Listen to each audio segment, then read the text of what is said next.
ទូរស័ព្ទមួយគ្រឿងនេះសាកថ្មពី1ឡើងរហូតដល់100%ចំណាយពេលតែ50នាទីតែប៉ុណ្ណោះក្រុមហ៊ុន Oppo ទើបតែចេញជាមួយនឹង Oppo Reno 15 Series ហើយនៅលើដៃរបស់ខ្ញុំនេះគឺជា Oppo Reno 15F ខ្ញុំបានធ្វើការប្រើប្រាស់ជាមួយនឹងទូរស័ព្ទមួយនេះមួយរយៈហើយខ្ញុំឃើញអំពីចំណុចសំខាន់មួយចំនួនទាក់ទងជាមួយនឹងគុណភាពថ្ម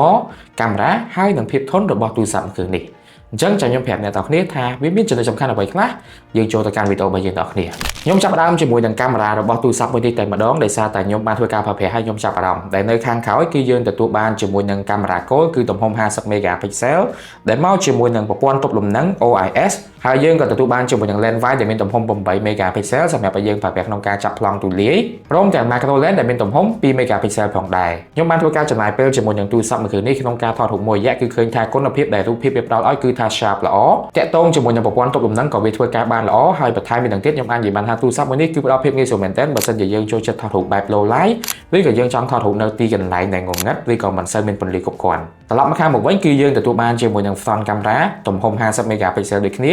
ហើយបន្ថែមពីនឹងទៀតគឺយើងទទួលបានជាមួយនឹង lens ពង្រីកមុំ 0.6 គុណផងដែរដែលនេះគឺជាចំណុចដែលខ្ញុំចាប់អារម្មណ៍មែនទែនព្រោះចំណុចនេះគឺវាសំខាន់មែនទែនក្នុងករណីដែលយើងចង់ថត selfie ជាក្រុមថតជាមួយនឹងមិត្តភ័ក្តិឬក៏យើងចង់ថតនៅកន្លែងទីតាំងដែលវាចង្អៀតអីយើងអាចធ្វើការ switch មកកាន់ 0.6 គុណនេះគឺវាអាចធ្វើការចាប់ប្លង់រូបភាពបានយ៉ាងទូលាយខ្ញុំគិតថាមុខងារនេះគឺវាអាចដើរតួយ៉ាងសំខាន់បើសិនជាយើងជាអ្នកផលិតមាតិកាឬក៏យើងជាអ្នកដែលដើរតាមព្រៃកម្សាន្តហើយយើងចូលចិត្តថតរូបដោយយើងប្រើនៅលើទូរស័ព្ទវាពិតជាជួយបានច្រើនមែនទែនក្នុងការចាប់រូបយើងបានស្អាតហើយអាចចាប់បានទេសភាពនៅខាងក្រោយខ្នងរបស់យើងទៀតចំពោះគុណភាពរូបភាពវិញទោះបីជាវា 0.6 គុណមែនប៉ុន្តែសាច់រូបភាពទោះបីជាយើង zoom ទៅ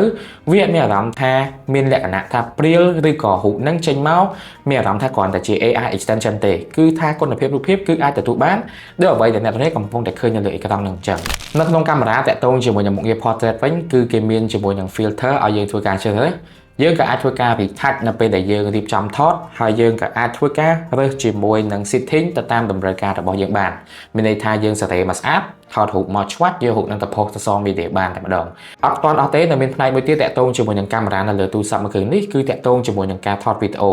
យើងអាចធ្វើការថតវីដេអូបាននៅក្នុងកម្រិត 4K ទាំងកាមេរ៉ាមុខហើយនិងកាមេរ៉ាក្រោយតែម្ដងអ្នកទាំងនេះស្ដាប់អត់ច្រឡំទេគឺកាមេរ៉ាទាំងមុខទាំងក្រោយគឺយើងអាចធ្វើការថតបាននៅក្នុងកម្រិត 4K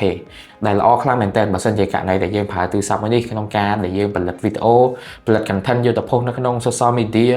TikTok Facebook YouTube ឬក៏បណ្ដាញសង្គមផ្សេងៗគឺថា quality ប៉ុណ្នេះគឺមើលមកតែជាក់ភ្នែកហើយឥឡូវនេះខ្ញុំចង់ទាញចំណាប់អារម្មណ៍អ្នកទាំងនេះមកមើលអំពីការរចនាឬក៏ការ design របស់ទូរស័ព្ទមួយនេះវិញម្ដងដែលនៅផ្នែកខាងក្រោយរបស់ទូរស័ព្ទមួយនេះគឺគេរចនាបែប Magical Light ឬក៏យើងធ្លាប់ស្គាល់ថា Aurora Light ដែលខ្ញុំធ្លាប់តែឃើញគេដាក់នៅក្នុងវីដេអូ YouTube ហើយឥឡូវនេះក្រុមហ៊ុន Oppo គឺគាត់បានយកវីដេអូប្រភេទហ្នឹងឬក៏ប្រភេទ Aurora Light ហ្នឹងយកមក design នៅលើទូរស័ព្ទតែម្ដងដែលនេះគឺអាចនិយាយបានថាគឺជា smart move ដែល Oppo តែងតែនាំមកជាមួយនឹងការ design ថ្មីការ design ប្លែកភ្នែកហើយចំពោះការចាប់កាន់នៅលើដៃវិញគឺឃើញថាវាហាប់ណែនល្អនៅពេលដែលខ្ញុំចាប់កាន់គឺឃើញថាវាជាប្រភេទដូចទៅនឹងទូរស័ព្ទ flagship អញ្ចឹងមានអារម្មណ៍ថាវា premium តែម្ដងហើយតាក់ទងជាមួយនឹងកម្រាស់របស់ទូរស័ព្ទមួយនេះវិញគឺវាមានកម្រាស់ 8.09 មីលីម៉ែត្រជាមួយនឹងទម្ងន់ 193 ក្រាមដែលទំហំប៉ុណ្នេះគឺវាផ្ដល់ភាពងាយស្រួលមែនទែនក្នុងករណីដែលយើងចង់ប្រើជាទូរស័ព្ទគោលឬក៏ជាទូរស័ព្ទប្រចាំថ្ងៃហើយយើងអាចធ្វើការប្រើប្រាស់ដោយដៃមួយអត់មានអារម្មណ៍ថាធ្ងន់ឬក៏ពិបាកក្នុងការកាន់នោះទេបើនិយាយអំពីការ design ហើយខ្ញុំចង់ភ្ជាប់តាក់ទងជាមួយនឹងគុណភាពក៏ដូចជាភាពធន់របស់ទូរស័ព្ទមួយគ្រឿងនេះវិញគឺបំពាក់មកជាមួយនឹងអាវក្រោះការពារទឹកនិងធូលី IP69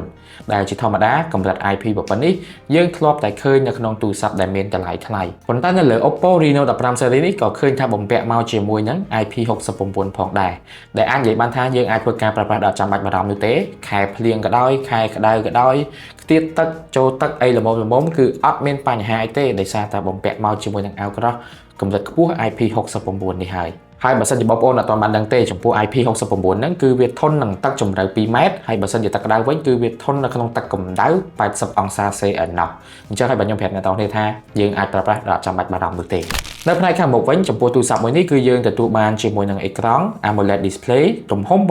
6.57 inch Full HD+ ជាមួយនឹងកម្រិត refresh rate រហូតដល់ 120Hz ការបើកចេញចូល app ការប្រើប្រាស់ social media ការមើលវីដេអូគឺឃើញថា smooth ល្អខ្លាំងមែនទែនហើយបន្ថែមពីទាំងទៀតយើងទទួលបានជាមួយនឹងកម្រិត brightness រហូតដល់1400 nit ដែលយើងអាចធ្វើការប្រើប្រាស់នៅខាង outdoor ឬក៏យើងអាចធ្វើការប្រើប្រាស់នៅក្រោមពន្លឺថ្ងៃដែលអត់ចាំបាច់បារម្ភនោះទេបើសិនជាសរុបអំពីការ design វិញខ្ញុំអាចនិយាយបានថាខ្ញុំស្រឡាញ់ការរចនាការ design របស់ Reno 15 series នេះជាង Reno 14 series យើងត្រឡប់មកនិយាយអំពីផ្នែក performance នៅលើទូរស័ព្ទមួយនេះវិញម្ដងដែលយើងទទួលបានជាមួយនឹង chip Snapdragon 6 Gen 1ជាមួយនឹង RAM 12GB បូកជាមួយនឹង RAM ជំនួយ 12GB ហើយនឹង storage 256GB តាក់ទងជាមួយទំហំ spec ប៉ុណ្ណឹងបើសិនជាយើងប្រើទូរស័ព្ទមួយគ្រឿងហ្នឹងក្នុងការដែលយើងយកទៅធ្វើការងារប្រចាំថ្ងៃការ call ចេញចូលការប្រើប្រាស់ social media ការប្រើប្រាស់ជា tool សម្រាប់កាត់តវីដេអូនៅលើទូរស័ព្ទដៃឬក៏ការលេងហ្គេមមួយចំនួនអីខ្ញុំអាចនិយាយបានថាគឺវាអត់មានបញ្ហាទេវាដូចតែអ្វីដែលខ្ញុំបានបង្ហាញអ្នកនរនៅលើវីដេអូអញ្ចឹងគឺខ្ញុំបានធ្វើការតេស្តផ្ទាល់ហើយគឺឃើញថាដំណើរការរបស់វាគឺ smooth ល្អចំពោះទូរស័ព្ទមួយនេះដែរគឺដំណើរការនៅលើ ColorOS 16ផ្អែកនៅលើ Android 15ហើយ Oppo គឺមិនដែលភ្លេចជាមួយនឹង AI ទេនៅក្នុងទូរស័ព្ទនេះគឺមាន AI ដែលវាមានប្រយោជន៍ជាច្រើនដែលវាមានដូចជា AI Editor ដែលវាអាចធ្វើការជួយកែសម្រួលទៅលើរូបថតដែលយើងបានធ្វើការថតរួចនៅក្នុង AI Editor គឺខ្ញុំឃើញជាមួយនឹងមុខងារមានប្រយោជន៍ផ្សេងៗទៀតដែលវាមានដូចជា AI Recompose ដែលវាអាចធ្វើការជួយសេរីរូបភាពរបស់យើងឲ្យស្អាតជាងមុន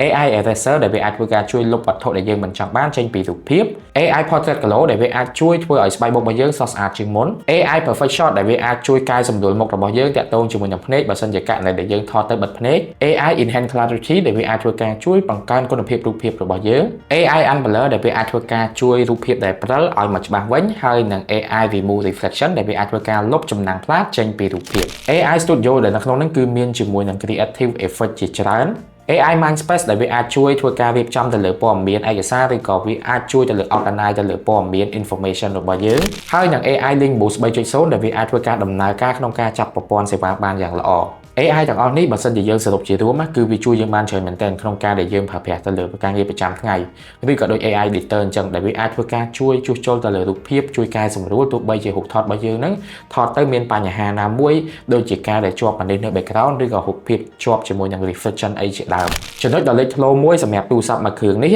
គឺតាក់ទងជាមួយនឹងគុណភាពថ្មរបស់វាដែលសម្រាប់ទូរស័ព្ទមួយនេះគឺបំពាក់មកជាមួយនឹងគុណភាពថ្ម 7000 mAh ម៉ោងដែលអាចនិយាយបានថាគុណភាពថ្មប៉ុណ្ណេះយើងអាចធ្វើការប្រើប្រាស់ទៅលើការងារបានមួយថ្ងៃពេញដោយអត់ចាំបាច់យកឆ្លាំងសាកទៅតាមខ្លួននោះទេហើយបើយើងនិយាយអំពីការសាកវិញចំពោះទូរស័ព្ទមួយគ្រឿងនេះគឺប្រើប្រាស់ជាមួយនឹងកម្លាំងសាក 80W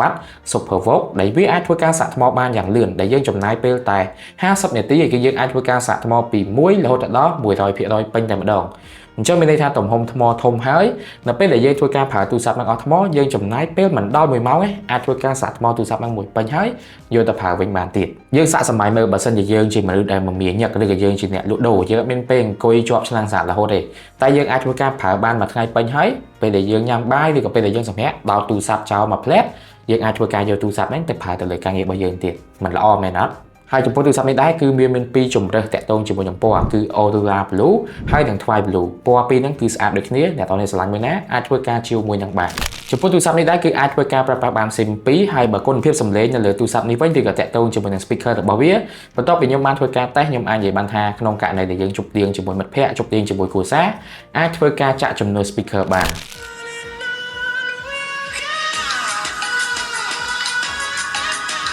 នសរុបជារួមបងប្អូនប្រហែលឆ្ងល់ថាតើទូរស័ព្ទមួយនេះវាស័ក្តិសមបំផុតសម្រាប់អ្នកណាខ្ញុំអាចនិយាយបានថាបើសិនជាអ្នកទាំងនេះជាអ្នកដែលរកស៊ីឬក៏អ្នកដែលធ្វើការអត់សូវមានពេលសាកទូរស័ព្ទជាប់ទេ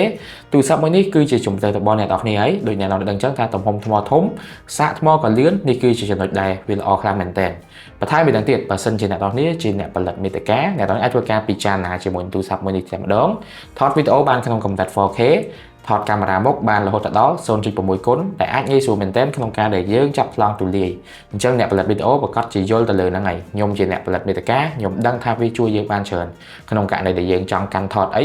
0.6 គុណគឺវាអាចចាប់ប្លង់បានទូលាយជាងមានន័យថាមុខរបស់យើងអត់គៀកជាមួយនឹងកាមេរ៉ាពេកទេហើយមួយវិញទៀតគឺបងដែលគាត់ធ្វើការផ្នែកដឹកជញ្ជូនបងនៅខាងក្រៅច្រើនខ្ញុំដឹងថាបងអត់ចង់បានទូរស័ព្ទណាដែលវាអត់មានភាពធន់នោះទេអញ្ចឹងទូរស័ព្ទមួយនេះមានភាពធន់ IP69 ហ្នឹងគឺវាអាចធ្វើការជួយឲ្យបងប្រើប្រាស់ទៅលើការងារមកស្រឡាញ់ហើយមើល map បដាជិះម៉ូតូបដាឬក៏ត្រូវការប្រើប្រាស់នៅក្រោមពន្លឺថ្ងៃអីគឺ brightness នេះមានមកចប់អីដូចអ្វីដែលខ្ញុំបានប្រាប់អញ្ចឹងហើយបើសិនជាអ្នកនរនេះជាមនុស្សប្រភេទហ្នឹងហើយកំពុងតែស្វែងរកទូរស័ព្ទអ្នកនរនេះអាចធ្វើការពិចារណាជាមួយនឹង Oppo Reno 15 series បានអ្នកនរនេះអាចធ្វើការជឿបាននៅគ្រប់ហាងលក់ទូរស័ព្ទដែលជាដៃគូសហការរបស់ Oppo ចំពោះវីដេអូហ្នឹងអ្នកទាំងយល់យ៉ាងម៉េចដែរកុំភ្លេចជួយ comment នៅខាងក្រោមហើយយើងជួបគ្នានៅវីដេអូក្រោយៗទៀតអរគុណ